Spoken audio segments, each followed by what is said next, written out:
আসসালামু আলাইকুম প্রিয় দর্শক, সবাই কেমন আছেন? চলে আসলাম আজকের গুরুত্বপূর্ণ আরও একটি আবহাওয়ার আপডেট নিয়ে। প্রিয় দর্শক বন্ধুরা, আজ রাতে বাংলার বেশ কিছু এলাকায় আবারও আকাশ প্রচণ্ড আকারে মেঘাচ্ছন্ন হয়ে যাচ্ছে এবং এই মেঘ থেকে বৃষ্টিপাতের সম্ভাবনা আছে কিনা তা জানিয়ে দেবো। পাশাপাশি আগামী 24 থেকে 48 ঘন্টায় পশ্চিমবঙ্গ বাংলাদেশের কোন কোন জেলার আবহাওয়ার পরিস্থিতি কেমন থাকবে সম্পূর্ণ বিস্তারিতভাবে জানিয়ে দেবো। পাশাপাশি পরবর্তী 7 দিনের মধ্যে আবহাওয়ার কি নতুন পরিবর্তন আসছে তা জানাবো।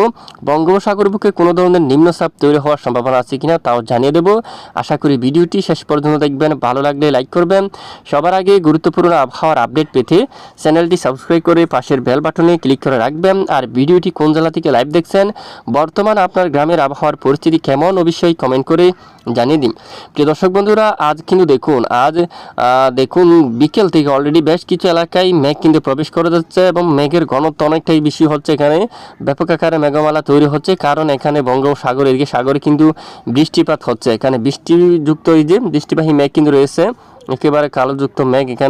এখানে অনেক স্থানে কিন্তু বৃষ্টিপাত হচ্ছে, যার কারণে মেঘের অংশ এখানে পূর্ব দিকে আগাচ্ছে। বরিশাল সহ চট্টগ্রাম বিভাগের অনেক এলাকায় আকাশ মেঘাচ্ছন্ন থাকছে। রাতে অধিকাংশ এলাকায় আকাশ মেঘাচ্ছন্ন হতে পারে, রাতে দুয়াক এলাকায় বিক্ষিপ্ত বৃষ্টিপাত হতে পারে। এছাড়া দেশের অধিকাংশ এলাকায় আকাশ একেবারে মেঘাচ্ছন্ন থাকার সম্ভাবনা, একেবারে মেঘে ঢাকা থাকতে পারে বেশ কিছু এলাকায়। তবে আপাতত তীব্র বজ্রসহ সেরকম বৃষ্টিপাত নেই, ব্যাপক বজ্রপাত বা প্রচণ্ড ঝড় বৃষ্টি এরকম আভাস কিন্তু নেই। যদি আভাস পাই অবশ্যই জানাবো।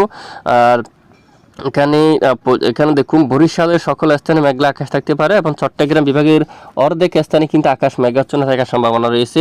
ফটিকছড়ির দিকে এবং সেনবাগ সহ এবং উত্তরের যে চট্টগ্রাম বিভাগের উত্তরের জায়গাগুলোর উপর আকাশ কিন্তু অনেকটাই মেঘাচ্ছন্ন থাকবে। পাশাপাশি ধীরে ধীরে দক্ষিণ অঞ্চলে আকাশ মেঘাচ্ছন্ন হতে পারে কিছুটা, আপাতত বৃষ্টিপাতের সম্ভাবনা কম।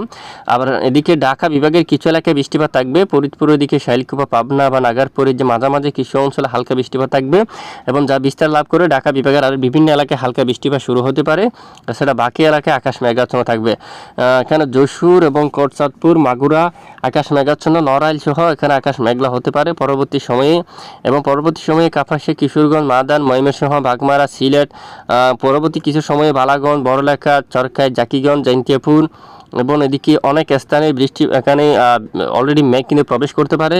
তবে আপাতত বৃষ্টিবাহী মেঘ না থাকার কারণে বৃষ্টির সম্ভাবনা খুবই কম। তবে একেবারে উত্তর দিকে শিলংয়ের উপর কিন্তু বজ্রবাহী মেঘ তৈরি হয়েছে, সেখানে কিন্তু হালকা মাঝারি কিন্তু বৃষ্টিপাত কিন্তু চলমান রয়েছে। তবে আগামী 24 ঘন্টায় আবহাওয়ার বড় পরিবর্তন কিন্তু লক্ষ্য করা যেতে পারে। দেশ থেকে দুর্যোগপূর্ণ আবহাওয়া একেবারে বিদায় নিতে পারে। তবে দেশের উপর তেমন ভয়াবহ বৃষ্টিপাতের দেখা কিন্তু পাইনি, তেমন ভয়াবহ বৃষ্টিপাত কিন্তু হয়নি। তবে আপাতত আগামী 24 থেকে 48 ঘন্টায় দেশের উপর তেমন ঝড় বৃষ্টিপাতের সতর্কতা নেই, সম্ভাবনা কিন্তু খুবই কম, বৃষ্টিপাতের সম্ভাবনা তেমন নেই। এবং পরবর্তী 7 দিনের মধ্যেও দেশের উত্তরাঞ্চল থেকে শুরু করে দক্ষিণাঞ্চল বা পশ্চিমবঙ্গ, উত্তরবঙ্গ, আসাম, ত্রিপুরা এবং বাংলাদেশের 64 জেলার মধ্যে কোথাও তেমন ভয়াবহ আকারে বৃষ্টিপাতের সতর্কতা কিন্তু পাওয়া যায়নি। যদি নতুন কোনো পরিবর্তন আসে অবশ্যই আপডেট যদি পরিবর্তন হয় অবশ্যই জানাবো।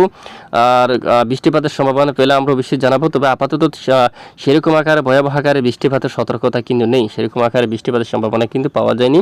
ইতিমধ্যে এক নজর আমরা একটু দেখি আপনাদেরকে বৃষ্টিবাহী মোড়ে যাচ্ছি।